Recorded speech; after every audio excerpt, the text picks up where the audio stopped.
हमारी आ गई है पीवाईक्यू सीरीज। कल तक आपकी चली एसएससी जीडी की। आज हम लेकर आए हैं यूपीपी की पीवाईक्यू सीरीज। यूपीपी की पीवाईक्यू सीरीज आज देखते हैं क्या स्पेशल है आप लोगों के लिए। ये तो सभी लोग जानते हैं कि पीवाईक्यू के बिना आज के समय में कोई सिलेक्शन नहीं ले पाता है। राइट, नहीं ले पाता है ना। तो इसीलिए हमारी पीवाईक्यू सीरीज चलती है, उसके साथ रिवीजन बूस्टर, ताकि जो पढ़ो वो दिमाग से भूले नहीं। तो शुरुआत करते हैं। Good morning, good morning, good morning. बहुत मेहनती हो आप लोग, सुबह जल्दी आ जाते हो। एक कंपनी के कुल कर्मचारियों का 20% है पुरुष। अगर 70% कर्मचारी विवाहित है और इनमें से 10% पुरुष है, तो पुरुष कर्मचारियों में से कितने परसेंट अविवाहित हैं? बताओ कितने परसेंट अविवाहित हैं? कोई बता सकता है? बताइए, कोई बता रहा है इसको? कमेंट करिए, कमेंट करिए। पेन चूज कर लेते हैं फिर। एक कंपनी में कुल कर्मचारियों का, ये यूपीएसआई 2017 में आया हुआ है, यूपीएसआई वालों के लिए खास। एक कंपनी के कुल कर्मचारियों का 20% पुरुष है। कुल कर्मचारियों का 20% मेल है। 100 हमने मान लिया। टोटल एम्प्लॉयज कितने हैं? 100। टोटल एम्प्लॉयज 100 है। टोटल एम्प्लॉयज 100 है। तो उसका मेल कितना है? 20%। 100 का 20% 20 ही होता है। ये हमारे हो गए मेल। अगर 70% एम्प्लॉय मैरिड है, अगर 100 का हम 70% निकालते हैं तो 70 आ जाता है। ये हमारा मैरिड कोटा हो जाता है। ये हमारे मैरिड है। कह रहा है इन मैरिड में से 10% पुरुष है। 70% में केवल 10% पुरुष हैं। जो पुरुष कर्मचारी, इनमें केवल 10% पुरुष है, बाकी महिलाएं हैं। तो 70 का 10% कितना होगा? 7। कैसे होगा? 70 इंटू 10/100। 10/100, 10%, 0 से 0, 7 1 जा 7। तो 7 मेल है। इस इतने में से 7 मेल है जो विवाहित है। ये मैरिड का कोटा है ना।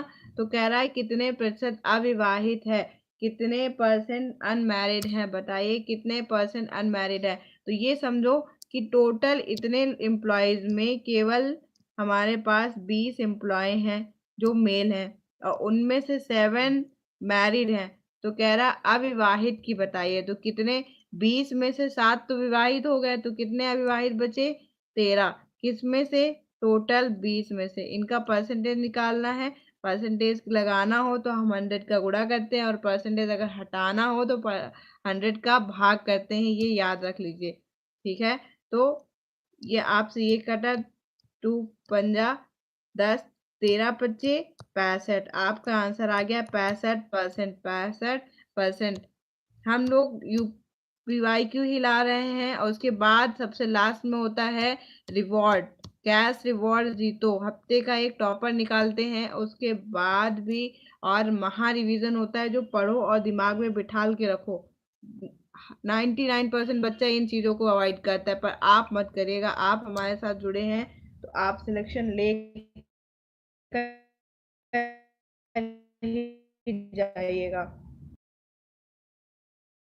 संख्या हम समान मानते हुए जनसंख्या का प्रतिशत पता लगाएं। जन्मदिन अधिवर्ष में फरवरी के अंतिम दिन होता है। बताओ, है तो आसान, लेकिन एग्जाम ने इतना घुमा कर पूछा है कि आप कंफ्यूज हो जाते हैं वहां जाके। प्रत्येक दिन जन्म लेने वालों की संख्या समान मानते हुए। केवल मैथ में क्या है, क्वेश्चन आराम से पढ़ो और उसको देखते जाओ कि क्या बोल रहा है। प्रत्येक दिन जन्म लेने वाली संख्या समान वालों की संख्या समान मानते हो, लेकिन साल में हमारे होते हैं 365 दिन। 365 दिन में अगर हम समान मान रहे हैं, मान ले हर दिन एक बच्चा होता है, तो 365 दिन में 365 बच्चा होगा। जनसंख्या का प्रतिशत पता लगाएं जिनका जन्मदिन अधिवर्ष लीप वर्ष के में फरवरी के अंतिम दिन होता है। अब लीप वर्ष हमारा एक एक ही आता है 29 तारीख को। जिसका जन्म 29 फरवरी को होता है उसका परसेंटेज पूछ रहा है, और लीप वर्ष में हमारे ईयर के डेज कितने हो जाते हैं? 366। तो 29 फरवरी में जो जन्मता है इंसान, उसका परसेंटेज पूछ रहा है। तो पूरे साल में 29 फरवरी एक दिन की आती है। उसके बाद कितने से पूछ रहा है? पूरे लीप वर्ष से। पूरे लीप वर्ष में कितने दिन होते हैं?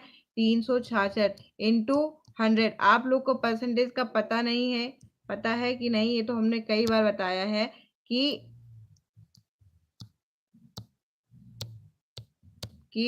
जब भी हमें परसेंटेज निकालना हो, जब भी, तो हमें परसेंटेज में दी गई वैल्यू आप लोग एक जगह लिख लीजिए परसेंटेज का कॉन्सेप्ट, कि कंफ्यूज ना हो। बाकी हमारी daily recorded class, live class शाम को चलती है 7 बजे, न्यू फुल बैच 2026 का, आप उसको देख सकते हैं। उससे आपको पूरे बैच की पूरी एक एक कॉन्सेप्ट क्लियर होगा।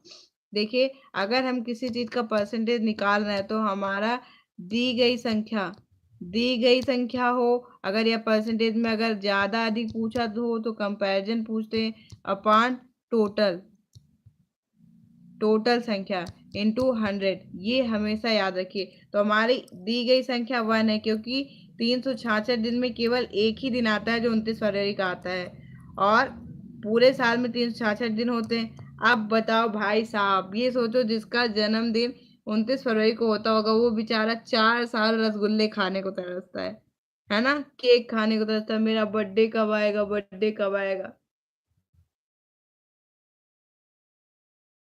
होंगी, अब देखिए कैसे होता है ये, बर्थडे निकालिए।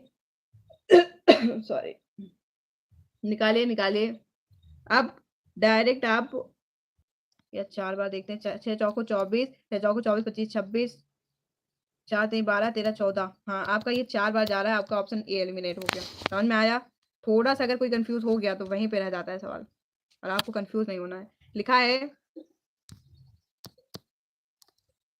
लिखा है मान जो खुद के 7% से 1.86 अधिक है, मान जो खुद के 7% से, जो खुद के 7% से 1.86 एक्स्ट्रा है। बताइए, जो खुद के 86% से, खुद के 7% से 1.86 एक्स्ट्रा है, बताओ। जब खुद के 7% से 1.86 अधिक है तो आपको सीधे सीधे निकाला है, कोई मान होगी जो 100 होगा। 100 खुद के 7%, तो 100 का 7% 7 से कितना अधिक है, 100 में 7 हटाया, हमारा 93 आ गया। 93 की वैल्यू आ रही है 1.86, 1.86। 100 एक्स था मान लिया, ये 7 एक्स की वैल्यू आ गई, तो इसका अंतर निकाला, 93 एक्स आ गया हमारा। 93 एक्स बराबर 1.86, तो एक्स की वैल्यू 1.86 अपान 93 इंटू 100, क्योंकि हमें परसेंटेज में वैल्यू निकालनी है। तो आप देखो 93 टू जा 0.02 आएगा, इंटू 100, तो हमारा 2% वैल्यू आ जाएगी, बस और कुछ नहीं। समझ में आया? कमेंट करते जाइए, बताते जाइए जब आ रहा है समझ में। फिर नेक्स्ट आता है, यदि बशीर ने 4500 पेनों के एक बॉक्स में 1485 पेन वितरित किए तो बॉक्स में कितने प्रतिशत पेन बेचेंगे, कितने परसेंट बचेंगे। यदि बशीर ने, अब बताओ, इसके पास 4500 पेन थे, उसने 1485 पेन बांट दिए, तो कितने बचेंगे, इसका हम आंसर निकाल लेंगे। कितना बचेगा हमारे पास, 5 9 8 गया 1, फिर बचा 5, 4 में 4 गया 0, 4, 1485 घटाना है, ये हमारा इतना। तो अभी हमने बताया जब परसेंटेज निकालना हो तो दी गई वैल्यू या आंसर अपान टोटल, अपान 4500 इंटू 100, 4500 इंटू 100, 2 जीरो से 2 जीरो खत्म। देखिए लास्ट डिजिट हमारा 5 है, तो हम 5 से 5 को काटें, 5 9 जा 9 पना 45, 5 छक्का 30, 5 3 15, फिर ये हमारा 9 से काटेगा, 9 छक्का 54, 9 छक्का 54, 6 बचा, 9 सत्ते 63, आपका आंसर आ गया 67। अब आता है हमारा नेक्स्ट, ये यूपीएसआई 2017 में आया है। ये सारे आपके एग्जाम के क्वेश्चन है, डोंट मिस इट, और एंड तक जुड़िएगा। इसके साथ हम महा रिवीजन पैक कराते हैं, आप पहले इसको करिए, ये यूपीएसआई के लिए आपकी संजीवनी बूटी है। बताइए, एक्स का मान ज्ञात करो।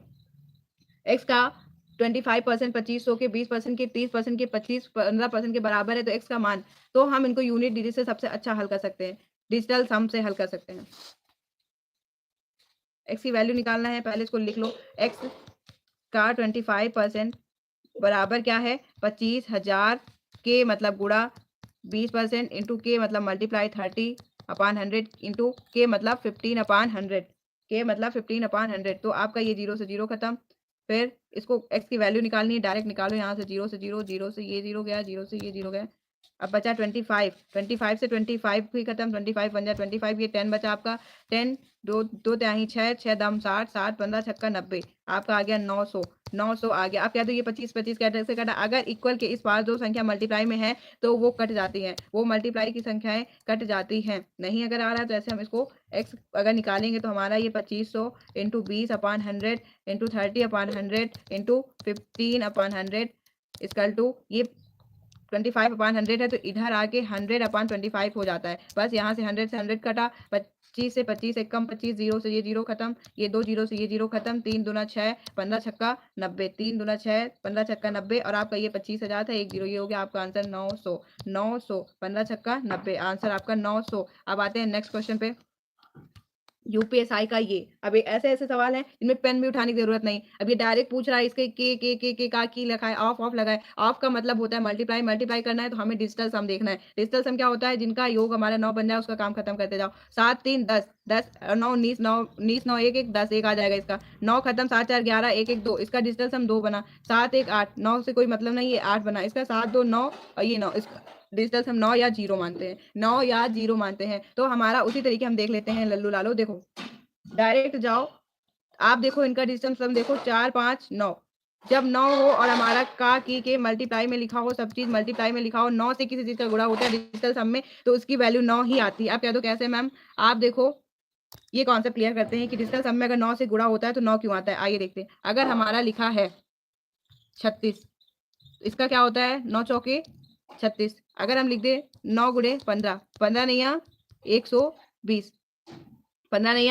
120। अब आप इनका यूनिट डिजिट देख लीजिए, 6 3 9, इसको काट के देखिए 9 से, 9 से कटेगा 120। अगर हम 9 के पहाड़े की कोई संख्या लिख ले, 54 लिख लिया, 9 6 54 होता है, तो इनका योग कितना आया 9, यानी इसमें हमारा 9 का 6 से तो गुणा था लेकिन हमारी वैल्यू वही रही। आंसर हमारा डिजिटल सम का योग हमारा 9 आ रहा है। जैसे हमने 63 लिख दिया तो 9 छक्का 9 सत्ते 63 होता है, 9 सत्ते 63 होता है, 9 सत्ते 63 होता है हमारा, 9 सत्ते। तो आप अपने 9 के साथ 7 का गुणा किया लेकिन फिर भी हमारा इसका यूनिट डिजिट 9 ही रहा, इसका यूनिट डिजिट 9 ही रहा। यही चीज समझाने की बात है। और डिजिटल सम ना समझ में आए तो आपको नीचे बैच में जाना है, वहां हमारी फुल वीडियो मिल जाएगी आपको, वहां से समझ के आइएगा।